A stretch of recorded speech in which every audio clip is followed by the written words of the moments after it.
syarat sahnya sholat itu adalah harus berwudu, dan wudu ada wudu, dan wudu harus berbicara tentang air dan seterusnya. Ini para ulama membahas seperti itu. Tapi sebetulnya kalian harus mengetahui siapakah yang punya kewajiban untuk melakukan sholat dan belajar ilmu sholat dan belajar fikih seperti ini. Ini fardu ain, tidak boleh orang tidak belajar. Ilmu yang kalian pelajari ini wajib dipelajari oleh semua orang yang beriman. Profesor, doktor, insinyur, segala macam profesi wajib belajar ilmu ini. Artinya ilmu ini sangat penting untuk kalian ajarkan kepada orang lain. Yang tidak mempelajari ilmu ini tidak selamat. Karena ini berkenaan dengan fardu ain, kewajiban untuk diri sendiri. Siapakah orang yang wajib belajar semacam ini? Dan siapakah orang yang wajib belajar ilmu wudu, ilmu sholat? Mereka adalah orang yang disebut dengan orang mukallaf. Orang mukallaf harus tahu. Siapakah orang mukallaf? Ini langsung saja nanti kalian murojaah sendiri. Ini praktis singkat. Orang mukallaf. Orang mukallaf adalah orang yang punya kewajiban-kewajiban. Jadi kalau tidak mukallaf tidak punya kewajiban. Orang mukallaf yang pertama adalah orang yang berakal. Syarat mukallaf ada 4. Syarat seseorang disebut sebagai orang mukallaf harus memenuhi 4 syarat. Yang pertama, dia harus orang yang berakal. Sehat akalnya. Maka dari itu orang gila tidak punya kewajiban apapun. Orang gila tidak punya kewajiban apapun. Atau kita temukan orang idiot yang lemah sekali, akalnya tidak bisa menjangkau, tidak bisa faham, maka tidak punya kewajiban. Harus faham ini. Maka jika ada orang terlahir dari kecil kok gila, maka dia adalah ahli surga. Sampai mati gila, ahli surga. Kita menemukan ada orang-orang yang tidak bisa faham, biarpun sudah gede tubuhnya, tapi mohon maaf idiot. Yang betul-betul nggak bisa faham, dia tidak punya dosa, subhanallah. Memang dipandang di dunia adalah orang yang kurang, akan tapi di hadapan Allah tidak ada kurang. Karena dia tidak punya pelanggaran kepada Allah Subhanahu wa taala. Yang pertama berakal, yang kedua adalah balik. Balik. Orang balik. Anak yang balik. Balik itu adalah dengan tanda-tanda. Kapan seseorang itu disebut sebagai orang yang balik? Balik itu dewasa. Balik itu sudah punya kewajiban. Maksudnya balik itu adalah salah satu syarat disebut sebagai orang taklif. Bagaimana balik? Ciri-ciri balik, seseorang disebut sebagai orang balik laki-laki atau balighah perempuan adalah yang pertama, bagi laki-laki dulu. Kalau seorang anak laki-laki baru disebut sebagai seorang yang balik, dan setelah itu baru dihitung dosanya. Dihitung dosanya. Tanggung jawab di hadapan Allah. Anak yang balik adalah anak yang sudah mencapai, yang sudah keluar mani. Yang pertama adalah keluar mani di umur 9 tahun Hijriah.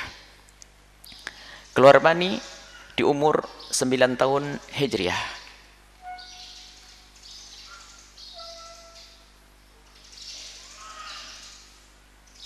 Jadi 9 tahun dan keluar mani ini harus 9 tahun Hijriah keluar mani. Kalau ternyata tidak keluar mani di usia 9 tahun, belum disebut sebagai seorang balik. 10, 11, 12. Sampai yang kedua adalah usia 15 tahun Hijriah, genap usia 15 tahun Hijriah. Biarpun tidak keluar mani, maka dia disebut sebagai orang yang balik. Kalau sudah ada anak umur 15 ke atas, pasti dia balik, biarpun tidak pernah keluar mani. Baik, bagi seorang wanita, seorang anak gadis adalah sama. Keluar mani di usia 9 tahun Hijriah. Jika tidak keluar mani di usia 9 tahun Hijriah, ditunggu sampai 15 tahun Hijriah. Kalau sudah 15 tahun Hijriah umurnya, pasti dia adalah balik biarpun tidak keluar mani. Jadi yang pertama adalah keluar mani di usia 9 tahun Hijriah. Yang kedua usia 15 tahun balik bisin. Yang ketiga adalah keluar darah haid di usia 9 tahun Hijriah. Keluar darah haid sesuai dengan ketentuan ilmu haid. Ada ilmu haid, nanti kita akan bahas masalah haid. Maka seorang wanita yang usia 9 tahun keluar darah haid, pasti dia sudah balik. Artinya dia punya kewajiban untuk melakukan puasa dan sebagainya. Mulai saat itu mulai dihitung dosanya. Maka anak yang belum balik, dia belum punya beban kewajiban. Akan tapi wajib bagi orang tua atau yang mengurusinya mengajari untuk melakukan kewajiban. Jangan sampai salah ini. Ada anak kecil mentang-mentang belum balik, kan kamu belum balik, boleh ngapain apa saja, ngelakuin apa saja. Oh tidak. Di situ ada pendidikan. Sehingga Sayyiduna Rasul SAW memerintahkan kepada para abba, para orang tua, muru auladakum bisolati inda sab'in. Perintahkan anakmu untuk melakukan sholat waktu mereka masuki umur 7 tahun. Kalau sudah umur 7 tahun, wajib bagi orang tua kan sudah balik orang tua, mengajari anaknya. Bagi sang anak memang belum wajib, jangan salah. Anak tetap belum wajib, karena belum balik. Tapi wajib bagi orang tua mengajarinya. Dan ini yang sering salah. Biarpun ustadz banyak yang salah di sini, dipikir selagi belum balik bebas. Sehingga anaknya pun tidak diajari pakai kerudung dan sebagainya, sudah umur 10 tahun. Pakai bajunya masih. Jadi sholat sini dikiaskan dengan sholat segala kewajiban. Biarpun mungkin anak kita yang masih 7 tahun dipakai kerudung, kadang-kadang dibuka, kadang-kadang ditutup, kadang-kadang dibuka, ya wajar anak kecil. Termasuk puasa pun harus kita ajari. Untuk berlatih puasa, biarpun hanya puasa beduk untuk anak umur 7 tahun. Karena usianya usia wajib bagi orang tua untuk merintahkannya untuk sholat, mengajarinya sholat. Bagi sang anak belum wajib, karena belum balik. Paham tidak? Bagi seorang anak tidak wajib karena belum balik. Tapi bagi orang tua atau yang mengurusi wajib mengajarinya sholat. Dikiaskan dengan sholat segala bentuk kewajiban, termasuk keharaman-keharaman yang lainnya. Minuman keras, zina, segala macam.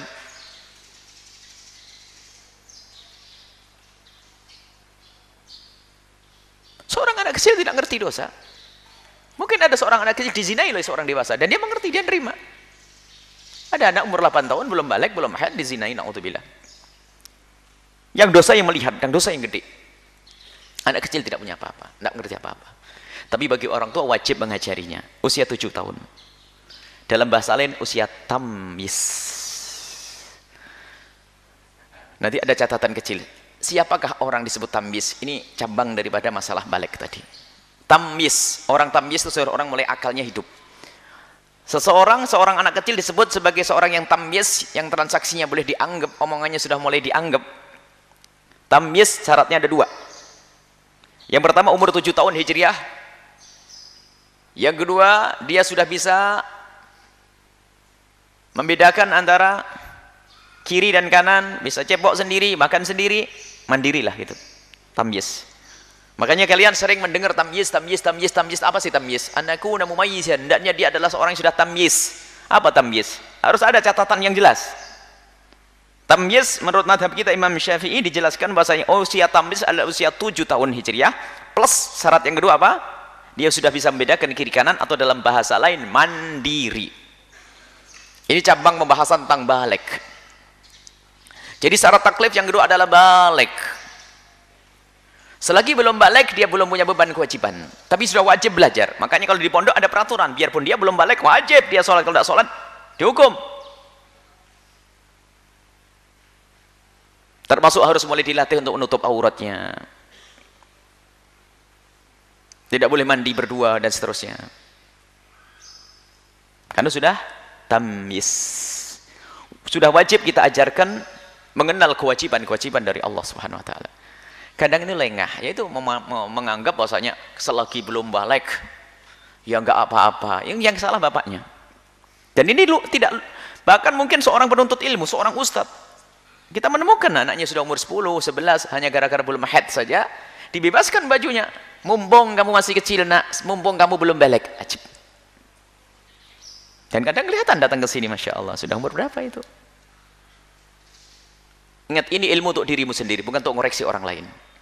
Kalau kalian sudah punya anak umur 7 tahun, hendaknya sudah kalian latih dengan kewajiban-kewajiban. Bagi dia belum wajib, tapi bagimu untuk mengajarinya adalah wajib. Baru setelah balik, harga mati. Nah, di saat sudah balik, harga mati, sudah berlatih. Di saat usia tamyiz. Sehingga waktu balik, selesai. Tidak berat. Di sini ada pendidikan. Pendidikan dari Nabi itu tadrij, pelan-pelan. Syarat yang ketiga, mukallaf adalah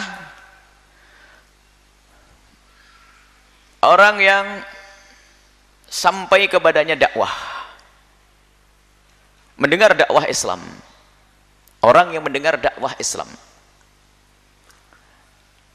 Artinya kalau ada orang hidup di tengah hutan yang tidak pernah dengar melalui radio, televisi, tidak ada orang yang pernah datang mengajaknya untuk kenal Rasulullah, kenal Allah, kemudian mereka menyembah matahari, menyembah pohon, menyembah rajanya, maka dia tidak punya dosa biarpun menyembah berhala, karena belum sampai kepadanya apa? Dakwah. Tidak pernah dengar seruan dakwah. Selagi mereka tidak mendengar seruan dakwah, wa ma kunna mu'adzibina hatta nab'atsa rasula, Allah tidak akan menyiksa mereka. Selamat mereka. Enggak akan dihukum di neraka oleh Allah Subhanahu wa taala. Jika dikembangkan anak-anakku semuanya, khususnya yang kibar, akan mengerti pembahasan masalah masa fatrah sebelum Sayyidina Rasulullah sallallahu alaihi wasallam. Mereka tidak mendengar seruan dakwah, sehingga terbebas dari hukuman.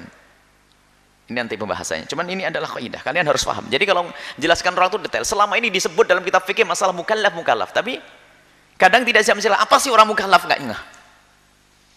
Mukallaf harus rinci ini. Yang ketiga adalah sampai kepadanya dakwah. Jika ada orang di tengah Eropa sana terus terisolasi, enggak kumpul dengan yang lainnya, lah kok dia tidak kenal Islam, enggak ngerti mal Islam, ma adraka mal Islam, apa itu Islam, enggak ngerti sama sekali. Hidupnya dengan bermacam-macam, selamat dia. Tapi kalau sudah dengar Islam, ada dakwah dan sebagainya, nggak ada kata maaf. Jelas ya? Itu. Lah kalian sudah dengar Islam kan? Kalian sudah balik sebagian. Kalian juga berakal. Tinggal syarat yang ketiga, keempat adalah selamat pendengaran, atau ini bahasa fikih jangan diganggu, ayo. Kalau belajarnya nanti sambil nolah-noleh ini kelewat. Nah ya, kalau belajar jangan tolah-toleh, awas hati-hati. Selamat pendengaran atau penglihatan, bukan dan ya, atau selamat pendengaran atau penglihatan. Artinya jika ada seorang terlahir dalam keadaan tidak bisa melihat dan tidak bisa mendengar, maka selamat hidupnya, nggak akan dihukum oleh Allah, karena tidak mendengar dan tidak melihat. Yang tidak mendengar dan tidak melihat tidak bisa faham, seperti orang hidup di hutan belantara tadi. Maka selagi orang bisa mendengar saja, yang diciptakan oleh Allah dalam keadaan buta, punya kewajiban karena dia bisa mendengar. Atau dia tidak bisa mendengar tapi bisa melihat, bisa paham isyarat. Ya, paham enggak?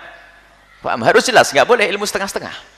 Makanya sengaja kenapa dia sebut ilmu fikih praktis? Sebenarnya sudah ada bertebaran di kitab fikih, cuman dia simpulkan begitu, biar mudah ente mengambilnya. Makanya kalau sudah orang memenuhi 4 syarat ini, maka dialah orang yang punya beban kewajiban. Sehingga kalau orang sudah berakal, kemudian akil balik, kemudian dia mendengar dakwah, kemudian selamat pendengarannya atau penglihatannya, maka dia wajib mengambil Islam dia. Kalau tidak mengambil Islam, dia adalah di neraka jahanam. Sehingga biasanya syarat taklif ditambah yang kelima adalah Islam. Tapi Islam ini adalah setelah 4 ini. Bagi anaknya orang Islam sudah Islam, maka berarti bukan bicara tentang Islam, karena engkau sudah menjadi anaknya orang Islam. Biarpun belum balik sudah jadi anaknya orang Islam. Makanya biasanya sebagian mengumpulkan syarat taklif ada 5, enggak, pisah dulu. Sebab kalau anaknya orang Islam nggak butuh yang kelima ini. Mau tidak mau anaknya orang Islam adalah Islam. Makanya 4 saja. Tapi bagi orang kafir yang sudah memenuhi 4 ini, berakal, balik, dengar seruan dakwah Islam, kemudian dia bisa mendengar atau bisa melihat, wajib menerima Islam. Kalau tidak menerima Islam adalah kafir, khalidina fi jahannam, abadi di neraka jahannam. Nah sekarang kita bicara ini, kalian sudah muslim memenuhi 4 ini. Setelah kalian memenuhi syarat 4 ini, berarti kalian wajib belajar ilmu wudu, ilmu sholat, kewajiban iman dan seterusnya, wajib. Kalau kalian tidak belajar, haram, dosa. Yang tidak sholat, haram dan dosa. Yang tidak belajar wudu, haram dan dosa. Nah inilah untuk memberikan motivasi kepada kalian, bahasanya belajar ini wajib. Termasuk siapapun barangkali yang mendengar ini, melihat ini, suatu ketika menyaksikan ini, Anda seorang pengusaha dan seterusnya, wajib Anda belajar. 4 hal sudah terpenuhi pada diri Anda bukan gila, Anda bukan anak kecil, Anda mendengar Islam, Anda bisa melihat atau Anda bisa mendengar, maka saat itu Anda wajib mengambil kewajiban-kewajiban, wajib belajar. Dan belajar wudu itu enteng, lebih susah belajar fisika. Lebih susah belajar kimia, lebih susah belajar matematik. Akan tapi bagaimana ada seorang ahli dalam ilmu fisika tapi belajar ilmu wudhu nggak mau? Ilmu kedokteran lebih pelik lagi. Kenapa belajar ilmu kedokteran tidak belajar ilmu yang fardu ain untuk dirinya sendiri?